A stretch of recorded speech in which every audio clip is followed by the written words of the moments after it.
It's become increasingly obvious, especially over the past few days of April, that many who claim to subscribe to the neurodiversity movement haven't a clue what the neurodiversity movement is. I've seen neurodiversity used in ableist ways and pretty lazy attempts to be neuroaffirming while still framing us within a medical model. Replacing deficits with differences is not the only thing you need to do. That's easy. Language is a vehicle for thought, and unless we change our thoughts, then changing words is just superficial nonsense. But yeah, it's a start. Focusing on strengths, not weaknesses, is also not the only thing you need to do. You need to reevaluate what we perceive as strengths and weaknesses, because these are subjective, context dependent, and certainly not fixed things. You need to dismantle privilege, prejudice, and bias, and that's hard work. And ask differences in relation to what exactly? A supreme being, the right way to exist, a constructed version of normality that fails to actually exist? And who conjured up this notion of normal? And how did this notion serve them?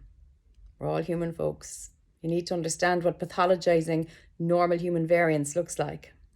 You need to question why these differences have been magnified and what purpose that serves.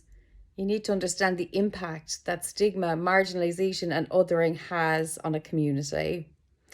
You need to question if these differences are worthy to be called differences at all. You need to understand the depths of our trauma.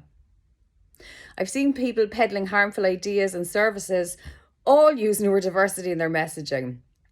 Changing language is easy. Changing your mindset is hard work.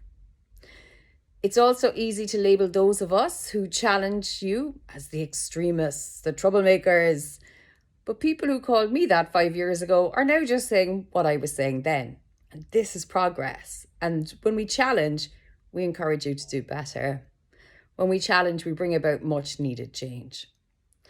I would go further by saying we need to question the social construct of intelligence. How does this notion serve any of us? The idea of intelligence is supremacist in itself. For what does it do? Only try to place one above another by using tools invented by the other to prove they are better than the less. We cannot measure intelligence. We can argue that it does not really even exist. An intangible notion, a way to other, and an excuse to deny people of their humanity. Why and when did humans start to talk about this idea of intelligence? And why are we still subscribing to it if our societal values claim to have moved on? The neurodiversity movement is not about pretending to be inclusive while still othering.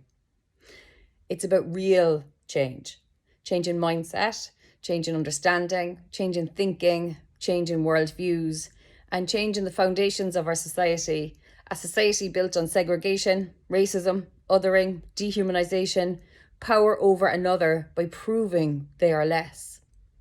Foundations which are starting to come apart.